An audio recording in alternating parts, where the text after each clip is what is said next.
Well, in the city of Austin, when you're an elected official, you actually get a really rare opportunity, which is to serve as a member of the board of directors of a major national public utility.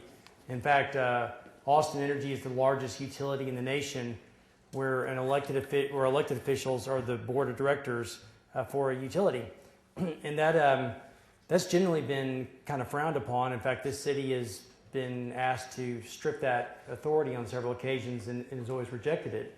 But what it turns out is that when you're trying to do something about economics, you don't want people who aren't responsible for economic development in charge. And so what happens with every other utility that's larger than Austin Energy in the nation is that they have these unelected boards that are not accountable to voters or for economic outcomes, and so you get this division between economics and electricity.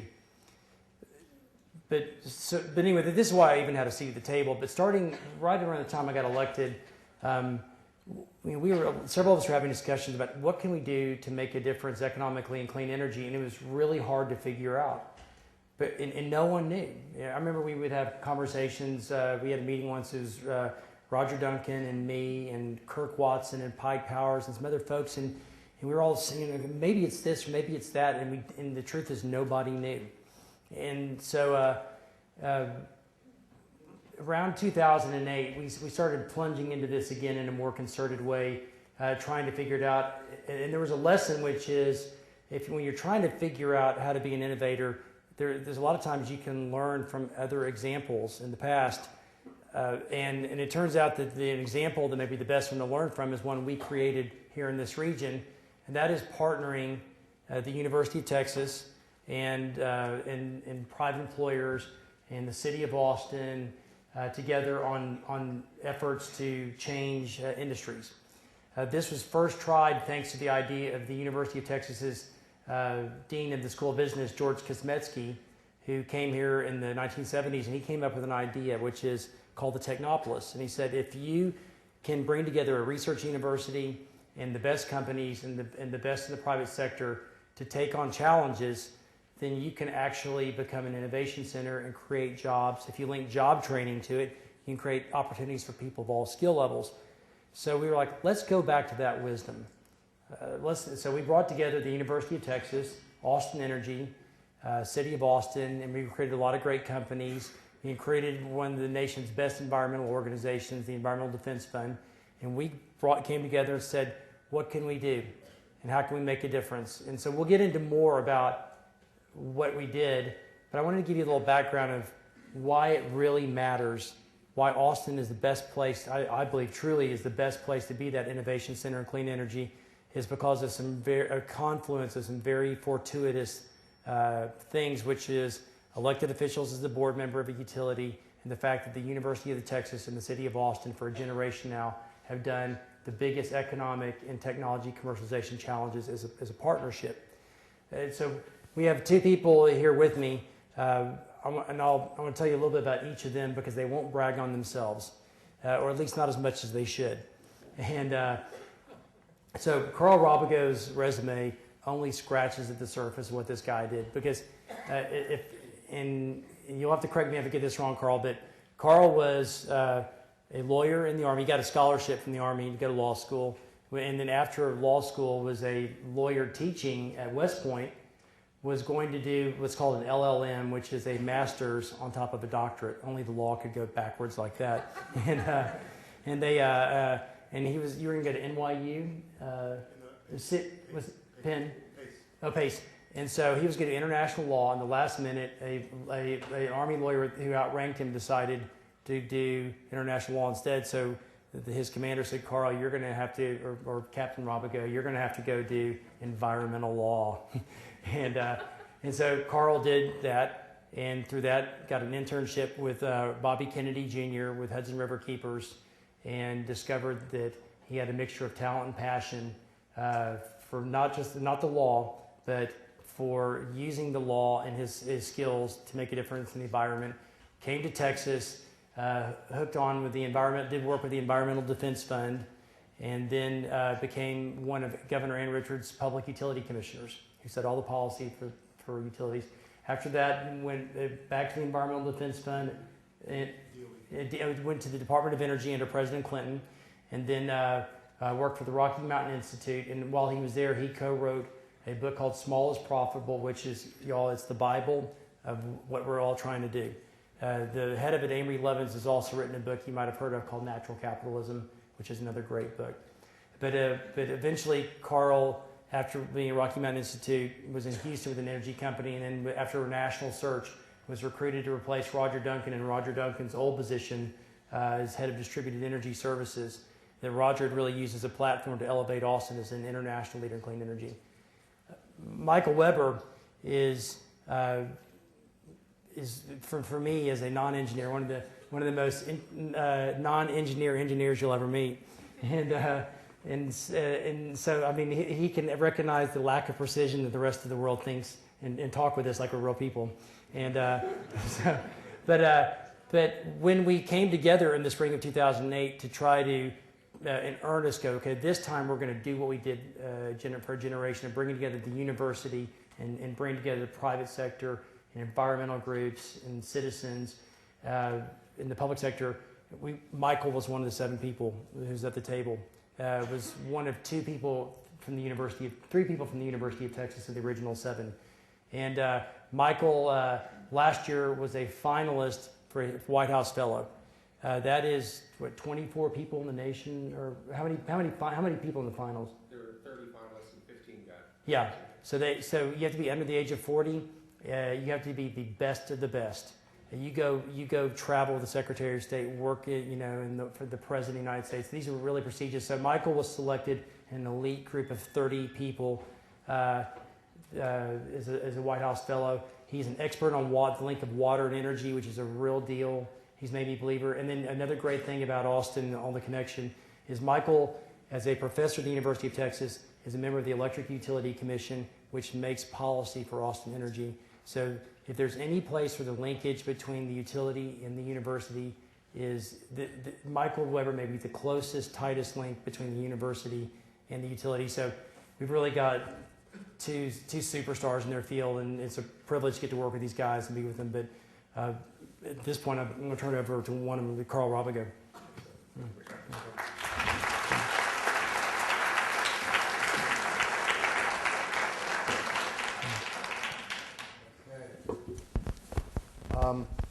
I'm assuming that you're all experts in how the electric utility industry works, and I'll start with some real basics, right? In the electric utility business, our currency is money and our product is kilowatt hours, okay? And kilowatt hours are units of energy because they're units of power denominated in time. If you had a 1-watt light bulb and you ran it for an hour, you'd use 1 watt hour. If you had a 1,000-watt light bulb and you used it for 1 hour, you'd use a kilowatt hour. The average customer in Austin uses about 1,000 kilowatt hours a month in their residential home, which is about 20% less than every other Texan because of years and years of energy efficiency work that we've done, but that's another story. In the electric utility system, the most capital-intense industry in the world, in the electric utility industry, we have generally in the past sought to serve those customers by building power plants that were denominated in the hundreds and even thousands of megawatts, right? So 1,000 watts. When the average household demand, that's the power side, averages only about 10 kilowatts. So and we've done that without very much intelligence whatsoever. It has indeed, for the last 100 years, been essentially a dumb one-way electron delivery system in which demand was assumed and supply was built to serve that assumption, generally with a good deal of overshoot. It was a system run off of the economies of plant scale, not the economies of manufacturing volume. So it was building cathedrals, not cars. And as a result, there's a great deal of waste. On average, about 1 out of every 10 units of energy at a coal plant delivers effective, useful work at the customer's premises. A great deal of it is in the fact that burning stuff has limits on its efficiency, but there is also loss in transmitting that energy and in converting that energy to the useful work that we ultimately want to accomplish. But in such equations lies the potential that's pretty exciting. Because if, in fact, that efficiency, that 90% inefficiency is reversed, then it is also true that for every unit of energy you save at your home, you can avoid the need for 10 units of energy at the coal plant. So if somebody says to you, well, let's shut down the coal plant, I'd say the first thing you do is turn off the light. Right? It is also true that since we by and large built and operated this system for the last 100 years in a way that encouraged building these bigger and bigger plants, there is actually a lot in the system that encourages that waste, because making more and selling more has been rewarded as a successful business plan. Because after all, since those plants got more efficient the bigger you made them, and you had to make them bigger to serve more demand, encouraging more demand was a good way to get bigger plants built, and it would reduce the price to everybody. The logical extent of that is well described in the Lorax. I won't waste it. I won't go through that. It could end with, unless someone like you cares a whole awful lot, but you know how that ends.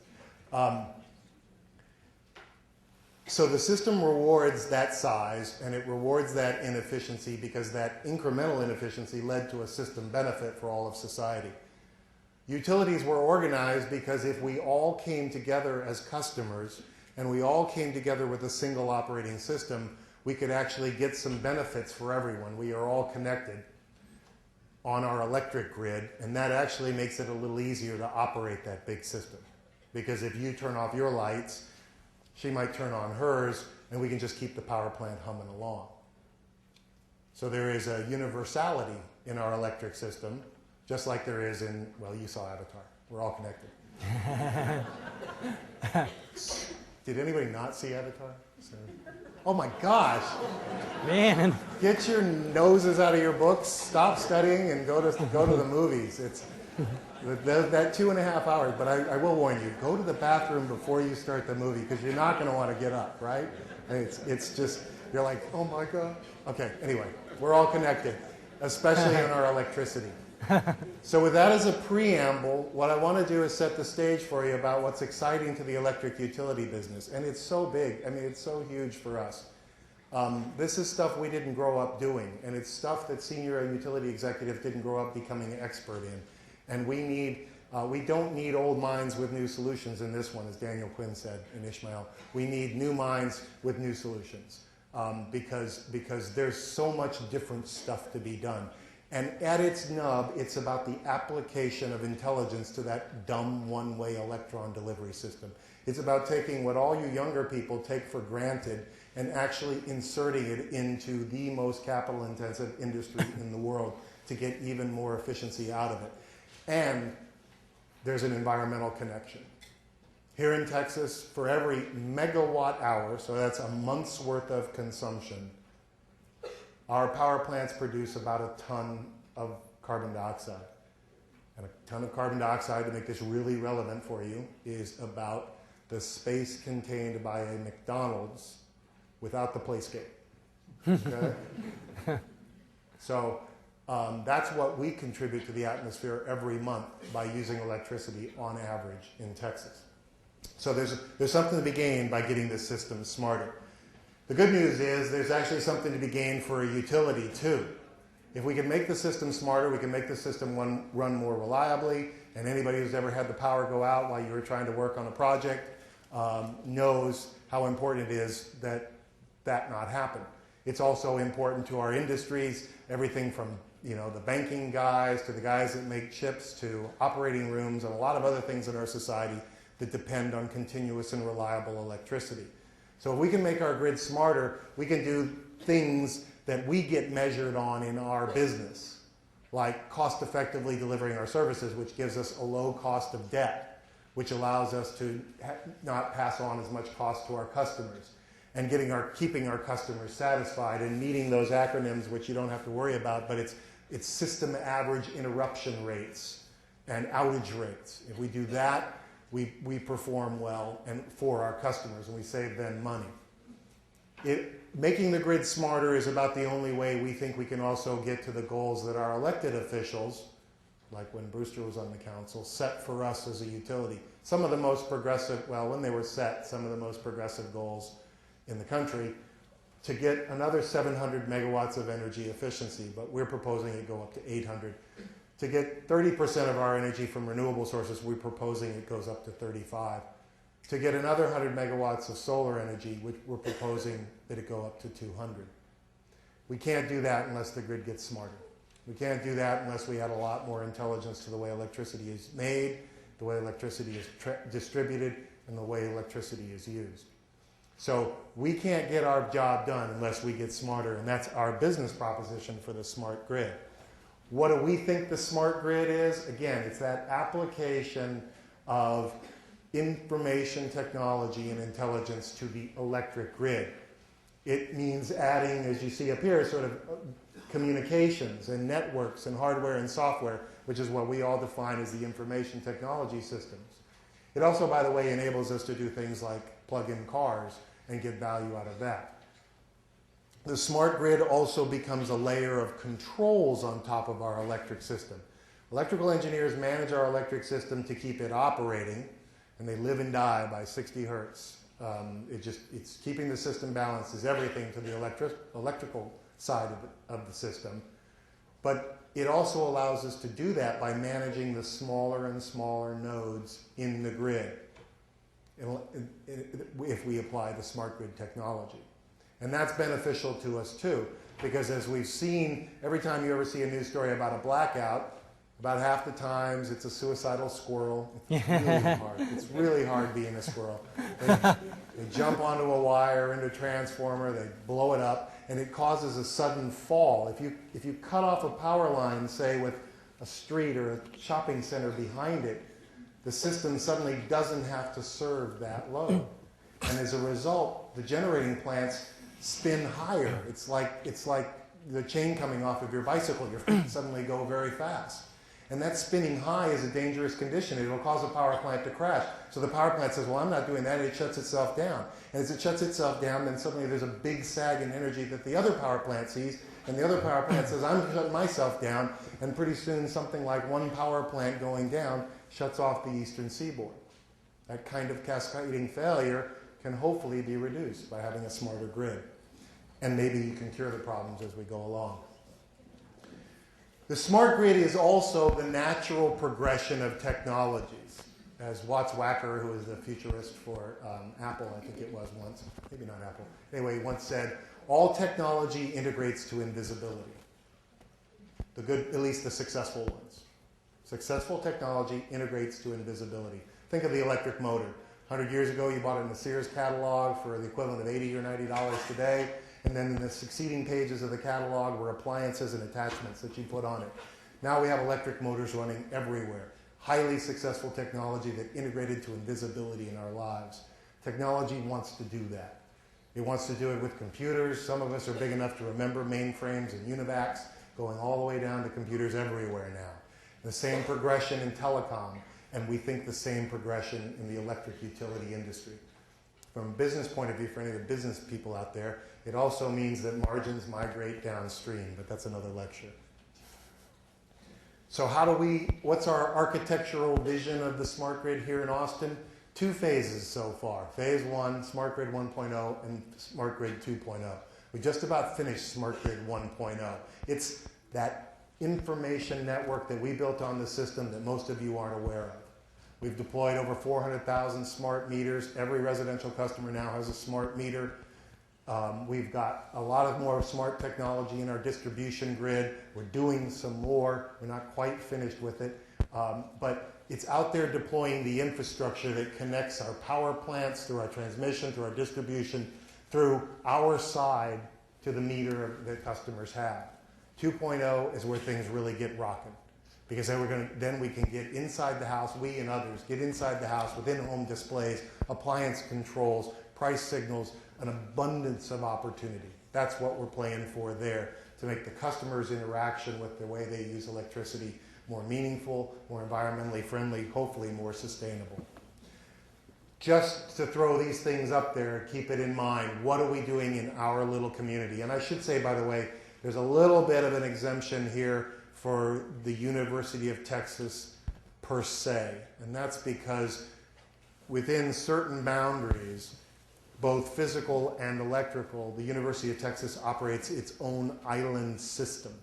As you know, if you walked up from San Jacinto, you know there's a power plant there that supplies most of the power. We don't own or run that at Austin Energy. But for the rest of the city, and for those of you that don't live on campus, you're part of these statistics. We're about $1 billion business, so it's a pretty significant part of people's paychecks that gets spent with Austin Energy. And it's roughly divided, as you see there, about 40% residential, 40% commercial, and the rest is industrial. We're pretty light on industrial compared to a lot of cities, especially cities as you go further east. Our industry is the fabs and those other facilities out there that ring the city. How many people, we sell, remember I started with kilowatt hours, so we sell 12,000 million of those kilowatt hours every year. And we serve about 400,000 customers, that's bills, representing about 1 million people. Because, we all have 2.2 people in every home. Okay? So, that's sort of the overview of what this game is on the electric utility industry from somebody who works in it. And these billions and millions are basically what's at stake if Austin Energy does this smart grid stuff right. And then I'll leave that up for a minute if you want to copy down an email address, but I'll give it over to Michael too. Thank you.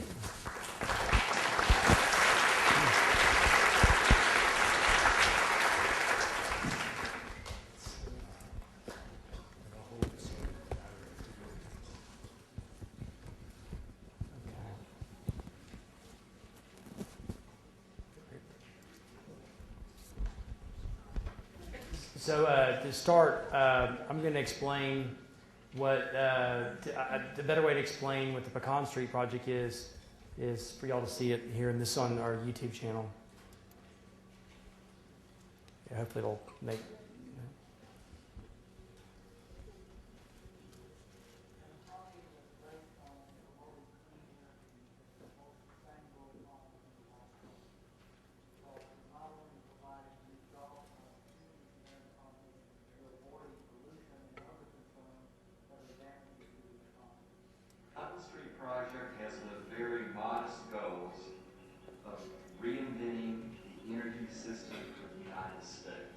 Challenges are integrated, the solutions have to be integrated too. That's what we're doing with the Pecan Street project. I think we all understand a need to conserve energy, that the old way of having large industrial plants that are polluting our air isn't going to work long term, and that we have a lot of other sources of energy that we can use. I don't think we're really talking anymore about the utility of the future. We're talking about energy systems of the future. Thinking of consumer as a partner, thinking of consumer as a point of generation, thinking that the consumer and the utility ought to enter into ways to reduce cost for both. There are going to be opportunities in an innovative community that's not afraid to take some risks, that's not afraid to change. I think what is most unique about Austin is the breadth and scope of the different components of the sustainability movement that are embodied in the various companies that are located here in Austin. We think this is a chance to test these concepts that range from the new business model to great technologies, to integration of technologies. We're a community that deep in our souls is committed to environmental progress and to doing something positive for the planet.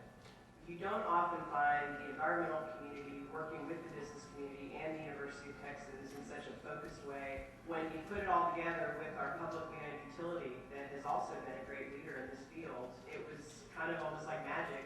By formalizing it and creating something that we've given a name to, the Pecan Street project, we can take it from idea to implementation we're not just talking about those now. We have $2.4 million to be able to take some of the hypotheses that we've generated around those technologies and put them into practice in a demonstration environment. We're very fortunate in the city of Austin to have a new neighborhood that is filled with residents who are early adopters. These residents are going to be trying the new technologies and working with our water and electric utility to be able to see, can they in fact control their own destiny with respect to the energy and water that they use. And the information that we receive out of this demonstration project is going to be very important in helping the entrepreneurs design the next generation of technologies. These types of technologies, similar to an iPhone or similar to internet technologies we see today, will essentially give us more control over our energy environment. We're working to create a roadmap that everyone around the country can use. This is a lot more than a one-off local project. We think this is a chance to create a model really for the country, maybe for the world. The citizens in this town want to see it happen. We have the infrastructure. We're ready to roll. This is a very entrepreneurial place. You tie all that together, man, we're going to knock it out of the park.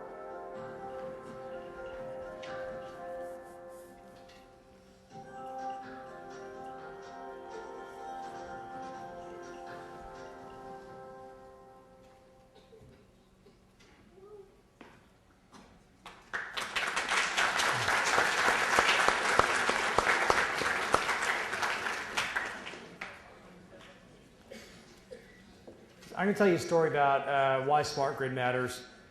If you believe in science, if you believe that carbon buildup in the atmosphere is a big deal, if you believe that it would be a good thing to have new jobs and things like solar and wind power. And it gets to the fact that you'll hear a lot of people say it all the time, oh man, clean energy would be nice, but it's too expensive. So I think about everything in baseball analogies. So that gets to the story that in 1999, the city council kind of forced the utility in that era to start a green power program. And at that time, there was only one place in the country that tried clean energy, is Odessa, Texas, with wind power, and they gave up on it in 1999. So there was no one in the country doing clean energy. And so Austin Energy was they began something, and they went and issued a request for free market proposals from the private sector to submit bids. And they came back in late 1999 with bids, and the bids came back as 10-year fixed price contracts. God, this is great feedback. Is this better around here? Well, and so then is this, can y'all hear me this way? Yeah. All right. But they need both of them. But I got this one on. They need both of them because they're recording. Oh, okay. All right. Yeah. Yeah. Okay. And so the bids came back as 10-year fixed price electricity, and the challenge was that's not the way utilities sell electricity. You have two parts of your bill. One part's kind of like your mortgage payment on the bills and on the power plants plus the operations costs. And the second part is the fuel charge. So the fuel charge is pegged on whatever the price of natural gas and coal and uranium is. So the way the deal was structured, for starters, it was going to be sold as a charge on the fuel charge, even though there was no fuel. So the clean energy customers were going to be paying for the mortgage and the power plants. But the reason for that is, among others, is that you couldn't have some people free riding on the costs of paying for the power lines and things like that. But that said, there was going to be a little bit of a subsidy by the clean energy customers for the coal, gas, nuclear customers. But the other problem is 10-year fixed price contracts doesn't work with the way that electricity is sold as a fluctuating commodity and based on the price of gas and coal and uranium. So Roger Duncan and Mark Kattner, the two of them give each other credit in classic Austin fashion, two people within Austin Energy, but one of them came up with the idea, said, man, if we get power as a 10-year fixed price contract, man, why don't we sell it as a 10-year fixed price contract? So in February 2000, the only utility in the United States of America to offer green power was Austin Energy, and they began it, and they offered it as what was envisioned to be a boutique product for people who wanted to feel good about themselves. And it was going to cost a little bit more than conventional electricity. So some of y'all know this, But for those who don't remember, something very, very big happened in March of 2000, a month after Austin Energy started selling Green Choice Power. And that was that in the state of California, two companies, Enron and Duke, manipulated the California power markets by simultaneously bringing a lot of the power plants into being mothballed. And so who here has seen the movie Office Space? Okay, which is filmed in Austin. Remember the part of the Office Space, they're like, hey man, if we can just take a little fraction of the penny, we can make a lot of money. But then what they discover is they got it off by a little bit, and they were making 10 times as much as they expected. They're going to bust us for sure now. Well, that's what happened to Duke and Enron. I expect that what they thought is they could shave a little bit of the margins. But electricity is normally sold at about 15 cents a kilowatt hour. And at the height of the crisis in California in March of 2000, electricity was being sold for like $800 a kilowatt hour on the spot markets. It was a total catastrophe, right? Private utilities went into bankruptcy, including PG&E.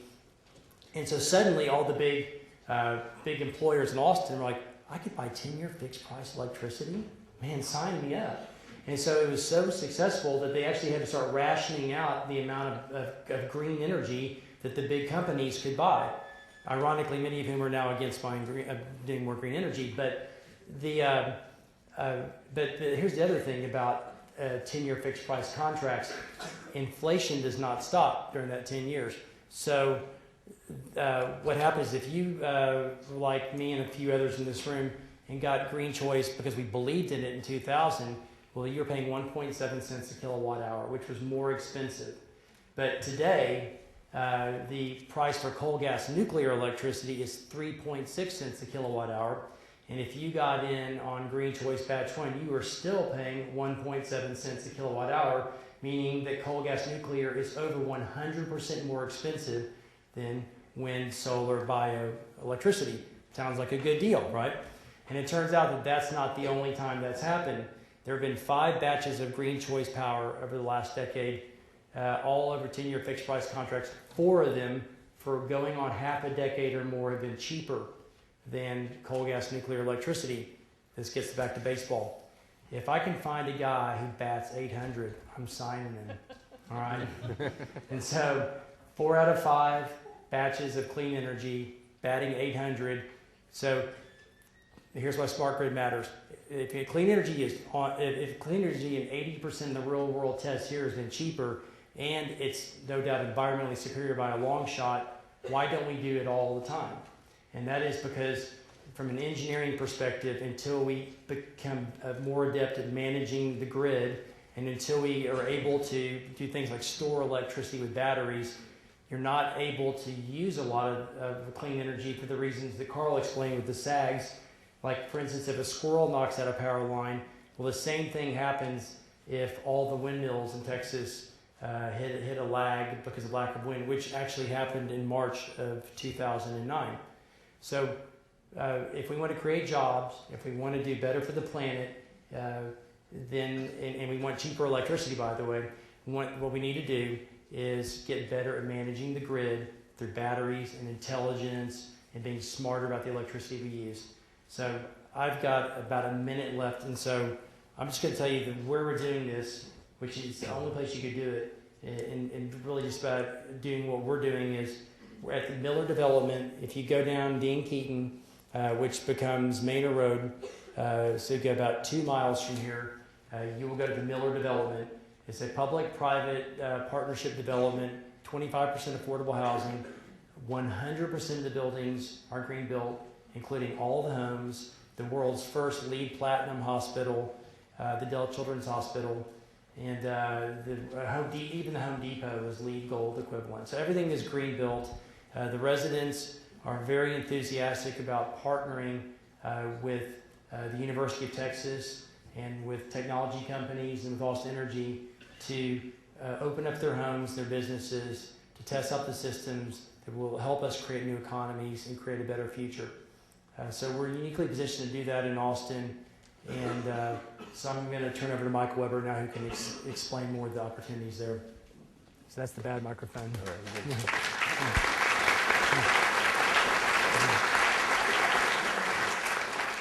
Good evening, and thanks for being here. And Brewster, thanks for the nice introduction earlier, the nice comments, Jay. Appreciate it. It's great to be on the panel with Karl and Brewster. We speak at a lot of places, and we speak a lot of places together, so we could even give each other speeches. We might try that next time, just to see how it goes.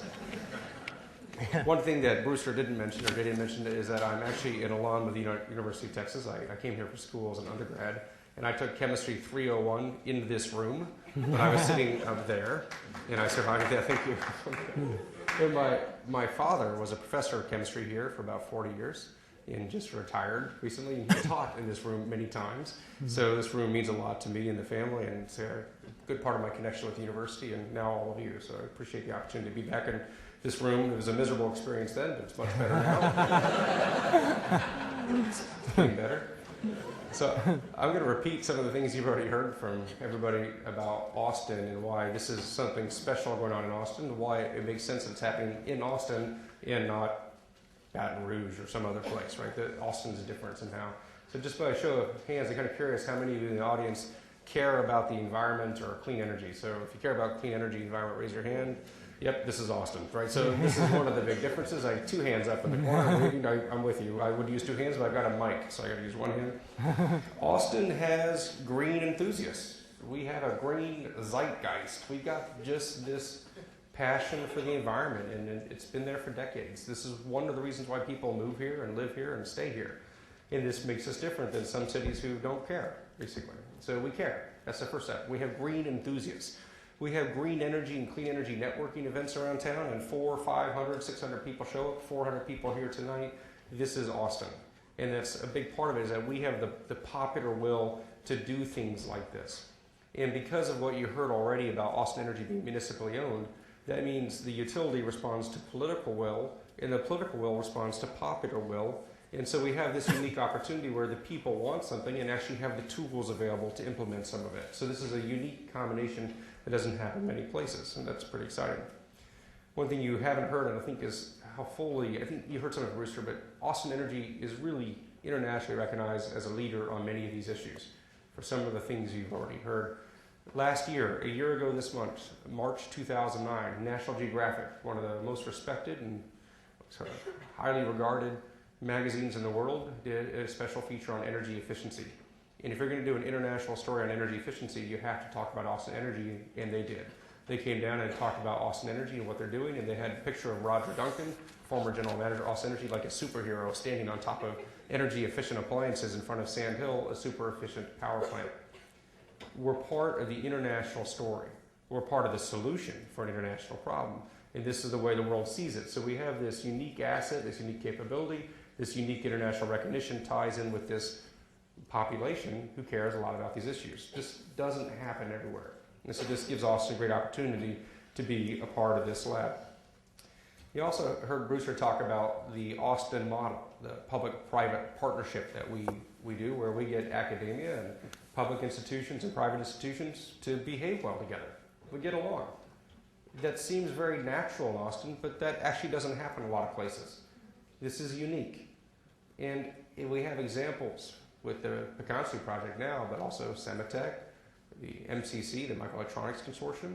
We have consortia we form where we get enemies in industry to work together, and those enemies working together with the universities and the local governments. So we get these people that are considered enemies in other parts of the nation to be friends here and get along. And I think it all goes back to Willie Nelson, to be honest. I think he was famous in the 60s for performing in Austin, of course.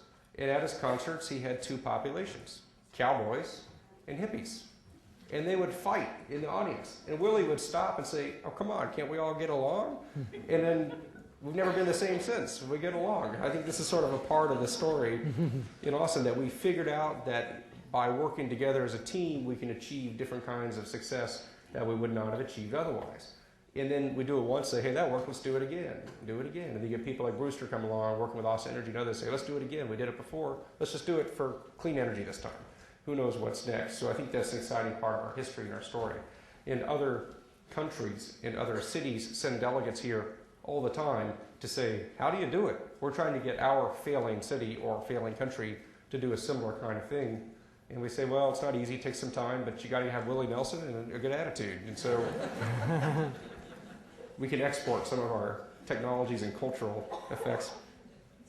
You heard Pike Powers in the video you watched talk about the entrepreneurial spirit.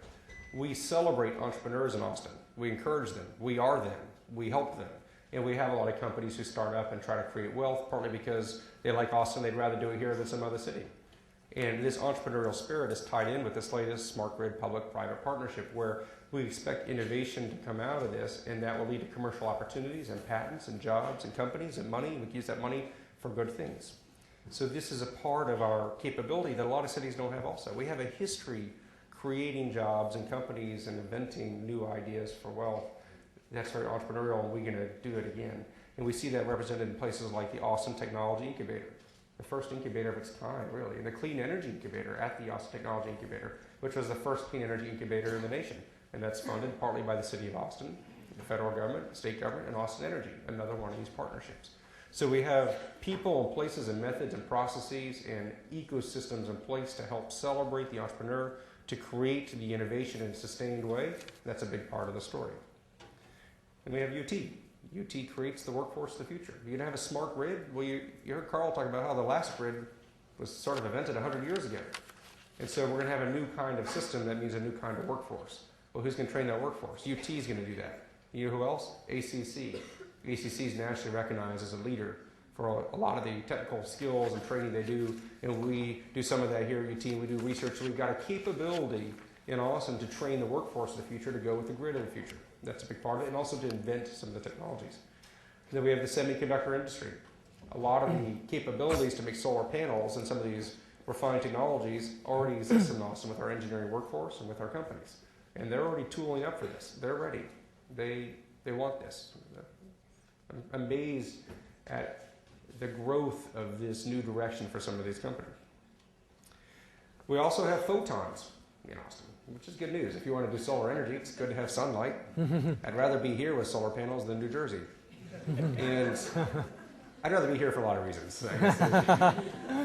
The photons are important because if you want to do distributed generation with sunlight, it's better to do it where it's sunny and we're close to the wind. The wind isn't so great in Austin except for a week ago at the Kite Festival.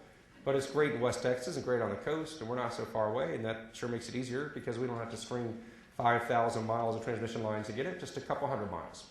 And so we're close to the wind, and we got the photons here, and that makes it easier to bring these renewables into the mix. Here's one more thing. We're rich. Well, maybe not individually, but as a city, we're pretty rich compared to a lot of cities. We have the popular will to do this, but we actually have the ability to do some of it. Now, you heard about green energy maybe costs more, or maybe it doesn't. It often costs more at first, but gets cheaper with time. The next solar panel you buy will probably be cheaper than the last solar panel you bought, and it'll probably be a better solar panel too. So it gets cheaper with time, but it still is expensive depending on how you count. The way we build power plants now is we pay for them over 40 years, or 20 years, or something like that. And then we don't charge for the pollution. A coal power plant will generate a kilowatt hour of electricity, say, and that's worth about 3 cents on the wholesale market, say, something like that. So a coal power plant will sell electricity at 2 to 4 cents per kilowatt hour. The National Academies of Sciences in November put out a report concluding that coal power in America does about 3 cents of damage for every kilowatt hour it generates to our lungs from air pollution, not including the mountaintops it removes, not including the carbon, not including the water disturbance. So the coal industry, which is, say, worth $20, $30 billion a year, coal power, which is worth a couple $100 billion a year, does a couple $100 billion worth of damage to our lungs, not including everything.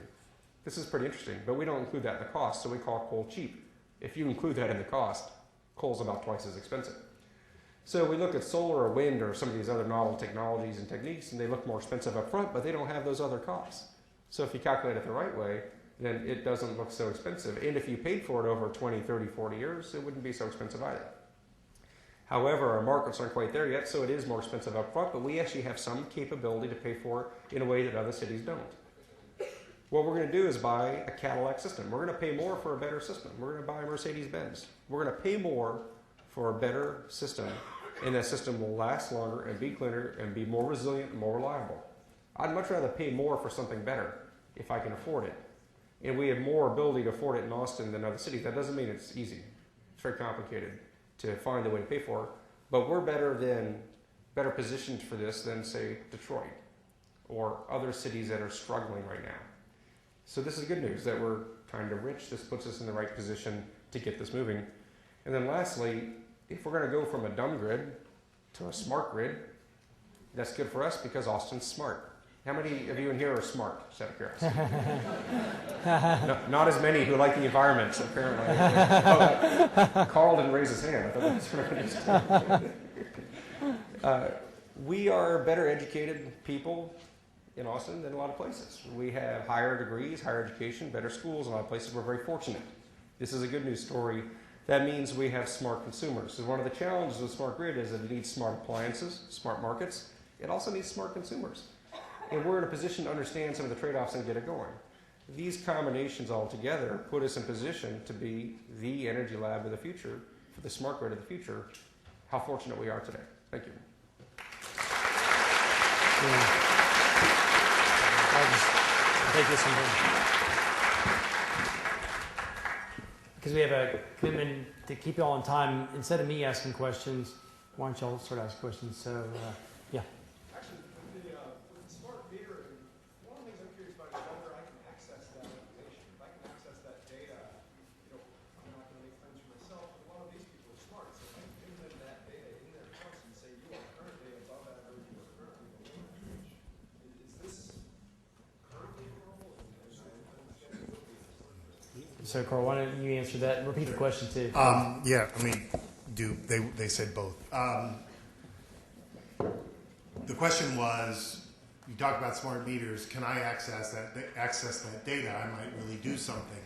Not yet, but there's actually, now that we've deployed the meters, there is now an opportunity to go do the next step, which is to insert a Zigbee chip or something into the meter that would allow it to communicate with an in-home display, and then you can start sort of seeing that data in real time with that extra connection. But it does raise a really interesting point, which is to what extent does the utility want to do that times 400,000? Because an awful lot of people aren't at home then. An awful lot of people don't understand what a kilowatt hour is and won't know which appliance they should adjust or what behavior they could change. So one of the really interesting things we need to learn is how to make that information useful. We spent a long time, you think about the culture of this country, we spent a long time trying to make you not think about your electricity. We have some of the smallest wall sockets in the modern world. We in the 60s, we used to train handy people and housewives how to cover socket covers with the same wallpaper so they disappeared. We hire faux painters to make them disappear into the wall. Becoming conscious about it is going to be a new skill for society. Like Michael sort of said, people have talked about ideas like, well, maybe we just need simple things like red, yellow, and green lights that go off on a display, or alerts on our text phone that say, hey, your usage is going kind of high. You want to do anything about it? There's a lot of social science, behavioral science, and technical science learned, and these are exactly the kinds of things we want to learn for the utility at the Pecan Street project when we do the demonstration. If I could follow, the other question is a much lower tech solution, but there's a TED talk that illustrates a power bill that has my cost, the average cost, Right. and the best person in my neighborhood. Yeah, okay, I'll riff on that. That's O-Power is sort of been doing a lot of work on that. There's a lot. The question was, there's the TED talk. TED, the greatest thing on the internet, right? After porn and gambling, which is the only thing that made money for the first 20 years of it. This is videotape. Yeah, I'm kidding. Actually, that's actually one of my complaints about the smart grid, because when we launched the internet, we were so thoughtless about what good it would do that in essence the only thing that sort of filled it up was porn and gambling. We're just now really getting to some of the exciting opportunity that the internet is about. And we don't want to do that with smart grid.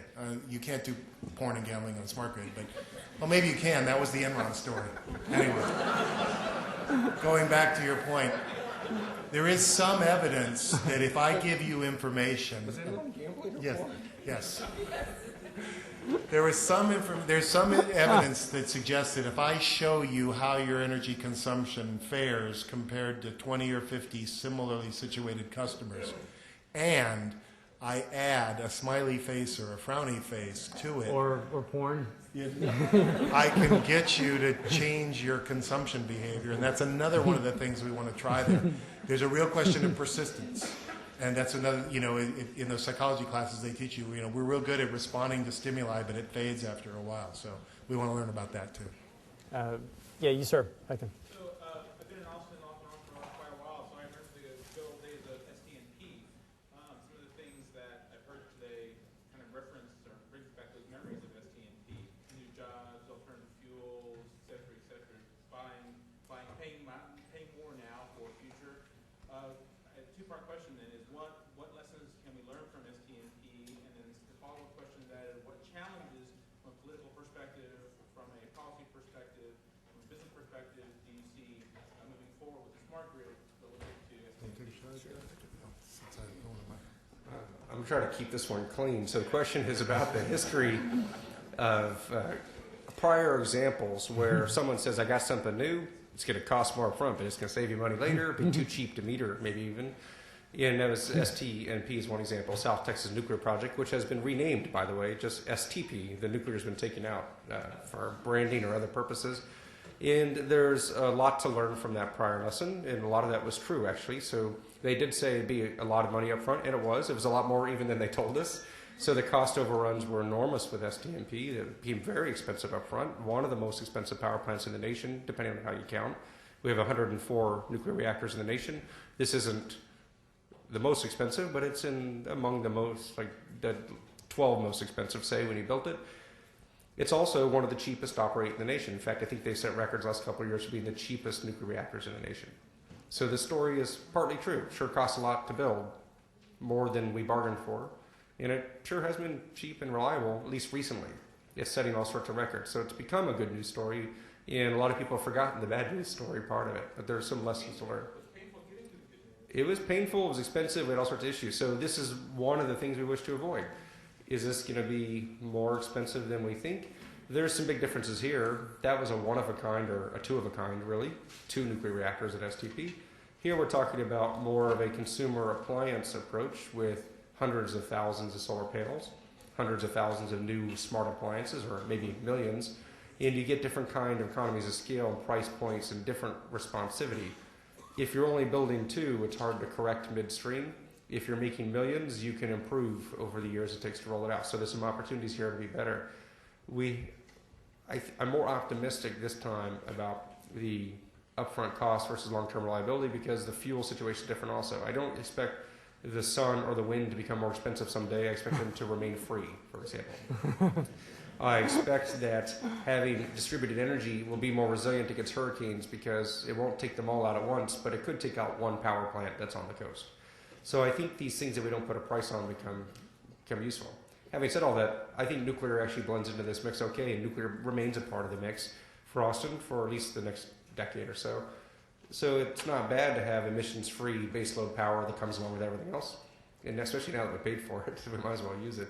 And so there are some lessons to learn. I think there's some caution we should take, but there's some good news there as well. Yeah, a challenge with power plants that are built 100 or 200 miles away from your city and are built once every 50 years is, it's kind of a one-time gig, right? And it's not in your community. And on top of that, I mean, imagine if you have to get a copier for your office. Back when Xerox was making their big copiers, they could say, okay, you can spend $25,000 on a copier. You say, I've got 3 people working in my office. I don't need a $25,000 copier. I need this little small copier. And that's actually what Sharp and Hitachi and, Canon, but they came around, they started selling, $800 copiers, and they killed Xerox because not everybody needed a $25,000 copy that could make 400,000 copies a day. Well, that's a similar situation with power plants, right? The utility industry traditionally is gone the route of make the big, ginormo copier, but in this case, a power plant. But a lot of times you might need, say, 10 megawatts of new production in a year. You don't need 10,000 megawatts of production in a year. So if you had a way that you could hire some people in your own community and go rent a rooftop at a grocery store and meet your entire new demand for the year, And by the way, or you did it on top of a school roof, and the school got paid rent plus royalties for the electricity, what's better? And that's the great promise of solar on smart grid is if you can start renting rooftops on schools and libraries and places like that and paying them rent plus royalty, only buying what you need every year, and it's carbon free, and you're paying people in your own community to do the work, that is just inherently going to be more friendly to a local economy. And so let's go on the side of the room right here. Yeah. Could you, somebody describe the current status of the storage situation in terms of technological advances that we're going to need and where we stand right now in terms of storage? No. That's the evil mic.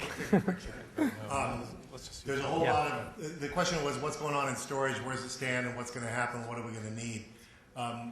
Storage is something that a lot of people talk about when you think about the electric grid because you can't easily store electricity, and it's been used as an argument for why we have to have lots of power plants online. But it's generally fairly expensive. It comes in all kinds. There's mechanical, there's chemical, there's thermal. We're trying out some pretty exciting ideas like making ice at night to run your air conditioner coils through during the day so that our peak electricity demand can get reduced. It shifts the electricity from daytime to nighttime, but it doesn't really reduce it because there's inefficiency. There are big ideas like pumping air into giant caverns and using it to increase the efficiency of natural gas plants called compressed air storage. We're looking at that, and there's some work on that. There's ideas of pumping water up hills and then letting it fall down. Long story, but the environmental movement in the United States was probably born over a fight over one of those in New York. And there's, of course, batteries that we know of, and then other devices like fuel cells. The small-scale storage is clearly going to be a very helpful enabling technology to smart grid. We're going to want to demonstrate some of that out there at Pecan Street as well. Large-scale storage, still pretty expensive. You can't put a whole power plant's worth of storage in a device very cost-effectively, even with some of the more romantic ideas like superconducting magnetic energy storage and things like that. Does that sound romantic to y'all? Yeah. to an electrical, somewhere there's an electric engineer getting all excited. At any rate, but I will tell you, one of the interesting things about sort of the storage thing is that energy management competes with the need for storage. Because if I can get you to reduce your use at a certain time, it's almost like me storing some energy. And integrated management between a large number of users can possibly reduce the need for storage technologies. And we want to study that effect as well. I got a question online. Oh, yep. Yeah. Shoot. So this one, So Michael, I'm going to ask you to answer this one. And the question submitted online from, do I say the name? Or Brad in Austin. Is natural gas plentiful, projected out 25 years for Austin energy use? We haven't shifted from grass yards yet to be water smart. Is there enough education plan to shift Austinites to smart grid? Do public utilities use smart system cost of energy incentives more positively than corporations? So why don't we just go with the natural gas question, Michael? Is there enough natural gas?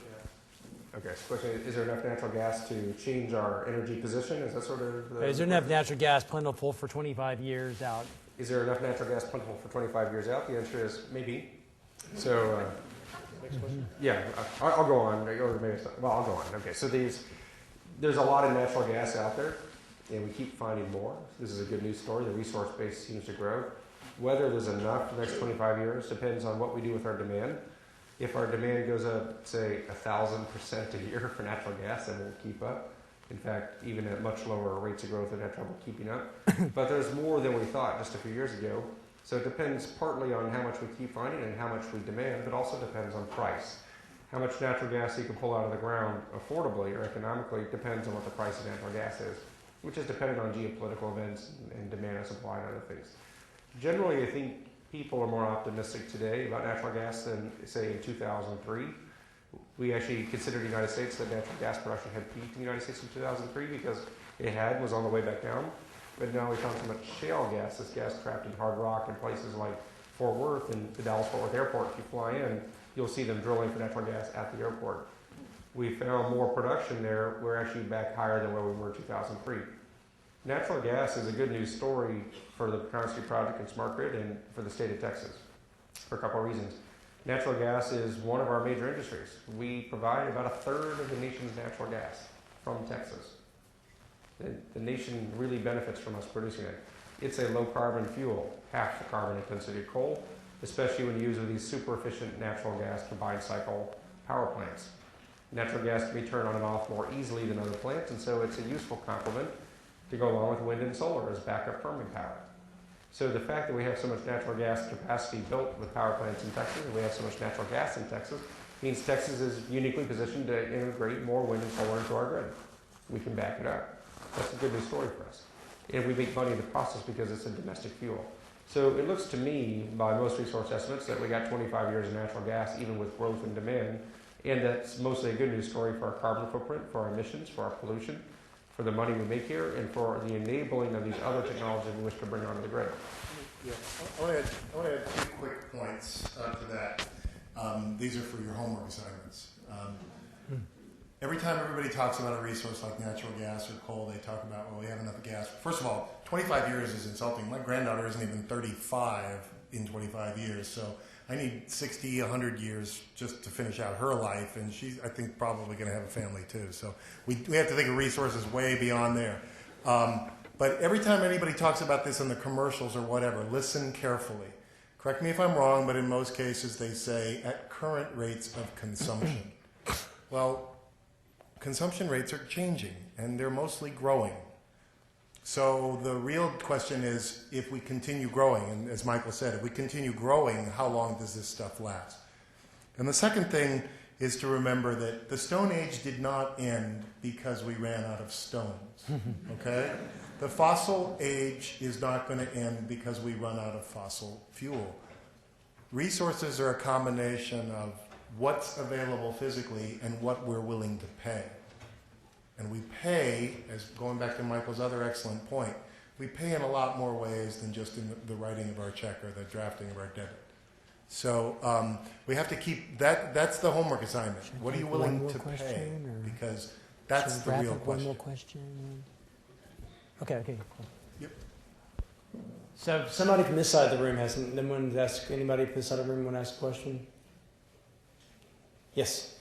I've got solar panels on my house. Thank you, Austin Energy. But I'm a little conflicted. Maybe I'm not calculating the cost right. I mean, I've looked at my savings over my bill, and I project that out. So I'm assuming, I guess, flat cost over the fuel. And so I'll break even in 12 or 15 years. Which right, which means the equipment will break even if I were paying for the full, if I had to buy it, off the shelf in 30 years, 35 years. I don't think the equipment's going to last that long. So I'm not sure how you got to this. I'm not sure how you got to the 35 years. Well, because with the rebate, the actual cost of the equipment, if I just went out in the open market without the rebate program and bought it myself. Right. Okay, so his question was, geez, well, with the rebate he got from Austin Energy, the payback against the savings of his electricity is 12 or 15 years. That seems like a long time, but worse, if we didn't give him a rebate, the solar would not have paid back for more than 30 years. And that's longer than the life of the equipment. And yes, it's probably true. So start using more electricity and we'll pay you back a lot faster. I don't get... Weren't you listening? That's part of the problem. That's right. That's exactly right. It keeps my consumption below. You are. My energy saving, my cost savings is actually much bigger than my energy savings. That's right. That's exactly right. My power consumption came down by a third because it keeps me under. That's exactly right. Austin Energy charges only 3 cents for the first 500 kilowatt hours of energy that you use. It's a very progressive idea based on capitalism. It says that if you get a discount on the first part, you'll try not to exceed it. And that's what you've done. The second part is, come on, did you really buy that solar based on payback? Yeah, there you go. So this is part of the homework assignment, right? He was willing to pay, he's willing to make that investment for the benefit. This is also a kind of a complicated economic concept that you have to think about, and it's inherent in the word utility. I almost thought I'd start with a definition. We deliver a combination, together we all deliver a combination of public and private goods. Goes again back to how fundamental that point is that Michael made. There is the public benefit of electricity without pollution that you don't get paid for either, right? Just as the people who use the polluting electricity don't pay for all the pollution, you don't get a refund for keeping the air clean.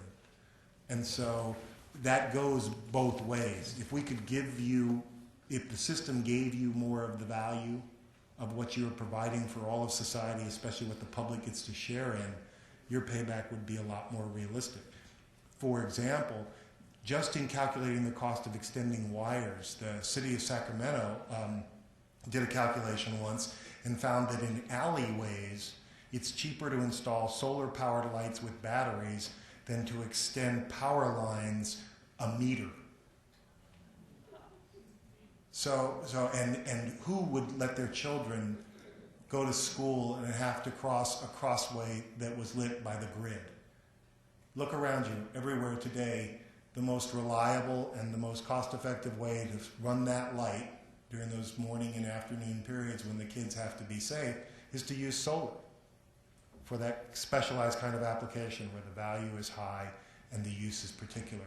If you paid for the electricity in your solar-powered calculator, today's average Austin rate about 9 cents a kilowatt hour altogether. In a solar-powered calculator, if you put a battery in there, it'll cost you about $7,000 a kilowatt hour. So it's a combination of a value proposition, efficient use, and willingness to haul around, change batteries, haul around a cord, do all that other stuff. Yeah. Just a response. The day his solar panels were turned on, I predict his house was worth about $20,000 or so more from day one. If you sell your house, I'll bet you your payback will be a lot faster. Anyway, There you go. my question is to do with electric vehicles. Israel and Denmark are building incredible infrastructure right now, getting ready for the onslaught of electric vehicles. Renault is getting ready to pour electric vehicles into Europe, and it's going to happen in the U.S. What is Austin Energy doing to build its charging infrastructure? Well, first of all, you got to realize electric vehicles are a great sales proposition for the utility. So, more electricity to sell. And I actually think that those customers will have a green bent. So I think they're going to help support the demand for more green energy because they're not going to want to fill up their electric cars with highly polluting energy. So I think there's actually a sort of a good symbiosis there on that. On the infrastructure, we've developed a plan. We've got a group of teams that are organized around it. We're ready for it. We're eager for it. Roger Duncan, as the previous general manager, launched the initiative that convinced the original equipment manufacturers, the big car makers, that there was demand for electric vehicles with his Plug-in Partners campaign, and we're seeing it now. We've partnered with a lot of companies in the stimulus fund applications, Chrysler, Ford, GM, on getting funds to deploy cars, and said we'd be willing to bring them here and build the charging stations so that those vehicles can get used. So we're excited about the opportunity. What we're going through right now is the very tough thought about where will the charging stations be? I mean, should they be in your home or should they be in public places? Where will they get used? Are they for cars or cars and bikes or scooters? How does that have to work? And there's this really, I'll give you another cool phrase to take so you can be a nerd like me and use phrases like this. range anxiety. It's the biggest social aspect of electric cars. We think people are going to be afraid that they don't have enough range in their tank, so they're going to always want to be topping off their batteries, even though we know, and the Chevy Volt guys have got it nailed, the average commute driving day is only 40 miles, but we all think we could have 300 miles in there in case we got to drive to grandma's house or something, you know? And it's going to we think it'll probably take about 10 years for the using public to develop the comfort enough to drive around with only 40 or 50 miles in their batteries. And what that enables is that they can drive their car into town and sell us some electricity. But they won't do it for a while until they're comfortable letting their tank go below 80% or something. So a lot of fun issues, whether in the social science and technical issues. We're going to figure out what's the space you need between them, but we're going to do it, and we're planning to do it. We're also, by the way, going to integrate some PEVs, some plug-in electric vehicles in the Pecan Street. Do I keep saying Pecan Street project demo? We're going to do a lot there. One last question from the student not asked a question yet, or all the way. Yeah. Boom it In out. your opinion, what do you think is the biggest challenge for the Pecan Street project? Is it technology? Is it the vendor collaboration? Or is it the customer adoption from the residential and commercial users? Integrating all three, right? You want to take a shot? I've been talking to Cameron too long. Good question, Sophie. So the question is, what's the biggest challenge to the Pecan Street project? And there's going to be many challenges. One of the challenges we don't have is agreeing to get along these institutions because of this history with Austin, although that wasn't particularly easy in every step along the way, but we mostly get along. I think we have a structural problem in our markets right now that would make it challenging in that we don't price electricity or hot water or treated water or wastewater treatment or solid waste removal, things like that. We don't price those things properly. The price for electricity mostly stays the same for most consumers every hour of the day, every day of the year, no matter whether it's 4 o'clock in the afternoon in August or 2 a.m. in March. And that frozen price creates confusing signals where people aren't adjusting their demand to match the supply. For example, the supply is a little constrained in August because the wind is low, but the sun's high, so it's kind of confusing. And then at 2 a.m. in March, the wind is high and the sun is low, but the wind's more abundant, so that's pretty good. So we don't have these prices match supply and demand the way most markets operate. So we have a market problem there. Prices aren't sending clear signals for behaviors to match. We also don't price in these other things we mentioned, the environmental damage, the emissions, the mountaintop removal, the pollution of the water, the national security costs, if there are any. And we have all these prices or costs that aren't incorporated in what we pay in our bill.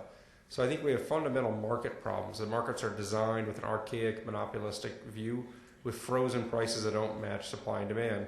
And it turns out if you want to change prices, it's pretty hard.